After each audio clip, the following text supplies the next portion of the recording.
നമസ്കാരം. എല്ലാ ദിവസവും രാവിലെയുള്ള പ്രീ മാർക്കറ്റ് സെക്ഷനിലേക്ക് കടക്കാം. ഇന്ത്യൻ മാർക്കറ്റ് കണ്ട ഏറ്റവും വലിയ സീവിയർ സെൽ ഓഫിനാണ് ഇന്നലെ നമ്മുടെ മാർക്കറ്റ് സാക്ഷ്യം വഹിച്ചത്. പൊതുവേ എല്ലാ ആളുകളും ലോസ് ആയിരിക്കും എന്നുള്ളൊരു പെർസ്പെക്റ്റീവ് അപ്പാടെ മാറ്റി നമ്മളുടെ സബ്സ്ക്രൈബേഴ്സ് എത്രയോ പേരാണ് അവരുടെ ഏറ്റവും ബെസ്റ്റ് ട്രേഡിംഗ് ഡേ ആയിട്ട് ഇന്നലെ മാറിയിട്ടുള്ളത്. അതായത് ഇന്നലെയാണ് അവർ ഏറ്റവും കൂടുതൽ പ്രോഫിറ്റ് ഉണ്ടാക്കിയിട്ടുള്ളത്. ഒരുപാട് മെസ്സേജുകൾ വന്ന്, ഒരുപാട് കമൻറ്റുകൾ.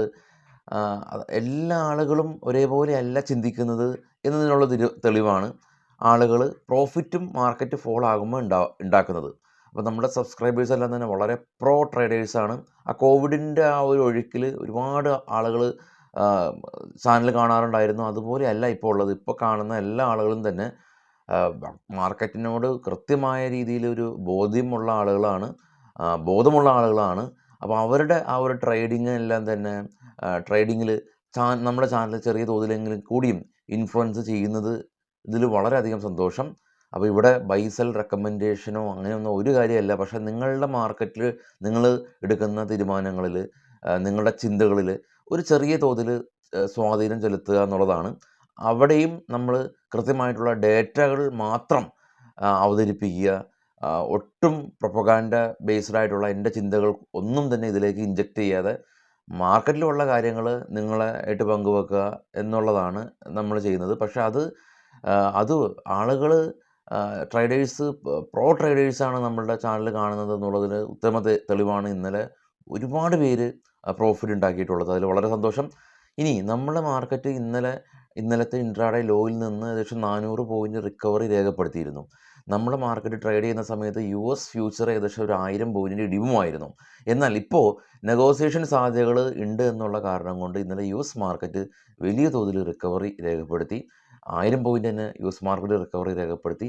ഇപ്പോൾ ട്രേഡ് ചെയ്യുന്ന ഏഷ്യൻ മാർക്കറ്റും വലിയ തോതിൽ ഈഗറായിട്ട് ഇൻവെസ്റ്റേഴ്സ് എല്ലാം തന്നെ വെയിറ്റ് ചെയ്തിരിക്കുകയായിരുന്നു. ഈവൻ ഇന്ത്യൻ മാർക്കറ്റിൽ പോലും ഇത്രയും ലോ ഇനി ഉണ്ടാകില്ല എന്നുള്ളൊരു പെർസ്പെക്റ്റീവിലാവണം കാശുള്ള ആളുകൾ, അവസരം കാത്തിരിക്കുന്ന ആളുകളെല്ലാം തന്നെ വലിയ തോതിൽ ഇൻവെസ്റ്റ്മെൻറ്റ് ചെയ്യാൻ സാധ്യതയുള്ളൊരു സമയമാണ്. കാരണം നിഫ്റ്റി 400 പോയിൻ്റ് റിക്കവറി രേഖപ്പെടുത്തിയ ഒരു കാഴ്ച നമ്മൾ ഇപ്പോൾ കാണുന്നുണ്ട്. ഇന്നലെ FIS സീവിയർ സെല്ലിംഗ് ആയിരുന്നു ഉണ്ടായിരുന്നത്. 9000 എബോവ് DISന്റെ ഭാഗത്ത് നിന്ന് നല്ല സപ്പോർട്ട് ഉണ്ടായിരുന്നു. പിന്നെ ഈ കാശുള്ള റീറ്റെയിലേഴ്സ്, അവസരം കാത്തിരിക്കുന്ന ആളുകൾ മേ ബി ഇന്നത്തെ ദിവസമൊക്കെ പ്രയോജനം കണ്ടെത്തിയേക്കാം. ഇപ്പോൾ വാൾ സ്ട്രീറ്റെല്ലാം തന്നെ നമുക്കറിയാം $10 ട്രില്യൺ ഇന്ത്യൻ മാർക്കറ്റിൻ്റെ ടോട്ടൽ ക്യാപിറ്റലൈസേഷൻ്റെ എല്ലാം തന്നെ ഡബിളാണ് ഈ ദിവസം കൊണ്ട് തന്നെ ചോർന്ന് പോയിട്ടുള്ളത്. US ഫ്യൂച്ചർ ഇപ്പോൾ റിക്കവറിയാണ്. അപ്പോൾ നമുക്ക് നേരെ ജസ്റ്റ് ഒന്ന് ഗ്ലോബൽ മാർക്കറ്റ് കാണാം. അപ്പോൾ നമുക്ക് അത് ഏകദേശം ഒരു ധാരണ കിട്ടും. ഏറ്റവും താഴേക്ക് പോകാം. നാസ്ഡാക്ക് പോസിറ്റീവായിരുന്നു. ഡോ -349 മാത്രമാണ്. അതായത് ഏകദേശം 1000 പോയിൻ്റ് റിക്കവറി രേഖപ്പെടുത്തി. യൂറോപ്യൻ മാർക്കറ്റിൽ ഈ ഒരു റിക്കവറിക്കൊന്നും അവർ നേരത്തെ ക്ലോസ് ചെയ്തല്ലോ. പക്ഷേ അതിന് മുകളിലേക്ക് പോകുകയാണെങ്കിൽ ഇപ്പോൾ US ഫ്യൂച്ചർ എത്ര പോയിൻ്റാണ്? +518. ജപ്പാൻ മാർക്കറ്റ് എത്രയാണ്? 1700. കൊറിയ എത്ര പോയിൻ്റാണ്? +ആണ്. ചൈനീസ് മാർക്കറ്റ് അവധിയാണ്. ഓസ്ട്രേലിയ എല്ലാം തന്നെ പോസിറ്റീവിലാണ്. അപ്പോൾ നിഫ്റ്റിയും ഏകദേശം ഒരു 300 പോയിൻ്റിൻ്റെ ഒരു ഗ്യാപ്പ് അപ്പിലാണ് ഇപ്പോൾ ഉള്ളത്. ഇനിയിപ്പോൾ അത് നമ്മുടെ മാർക്കറ്റിൽ റിഫ്ലക്റ്റ് ചെയ്യുമെന്നുള്ളതൊക്കെ കാത്തിരുന്ന് കാണണം.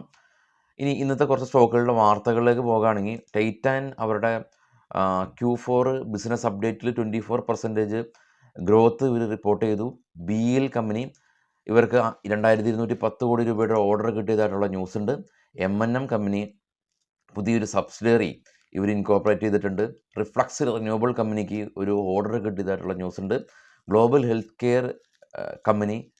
ഹെൽത്ത് കമ്പനി ഇവരുടെ പുതിയ ഹോസ്പിറ്റൽസ് ഇവർ കൺസ്ട്രക്ട് ചെയ്യുന്നുണ്ട്, ബെഡ് കപ്പാസിറ്റി ഉയർത്തുന്നുണ്ട്.